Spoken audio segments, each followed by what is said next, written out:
चिन्हाचा सगळ्यात मोठा हा प्रश्न आहे माझा. आतापर्यंत जे थोरात साहेब होते त्यांनी काँग्रेस या चिन्हावर निवडणूक लढवली. अशी कुठली परिस्थिती निर्माण झाली, की तुम्हाला सिंह या चिन्हावर आता ही निवडणूक लढवावी लागते? हे परिस्थिती अनेक आहे. पहिली गोष्ट तर मी स्वतः काँग्रेसमधून निलंबित आहे. माझा आणि काँग्रेसचा तसा आत्ता डायरेक्ट काही संबंध नाही.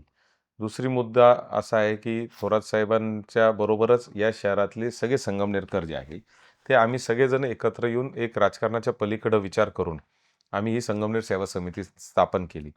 मग संगमनेर सेवा समिती स्थापन केल्यानंतर ज्यावेळेस चिन्हाचा प्रश्न आला, की कोणत्या चिन्हावर लढायचं? आमच्याकडं आघाडी रजिस्टर्ड होती. पण आघाडीचे चिन्ह 26 तारखेला मिळणार होते आणि 2 तारखेला मतदान होतं. 4 दिवसामध्ये चिन्ह पोहोचवायचं कसं एवढ्या मोठ्या शहरात? हा प्रश्न होता.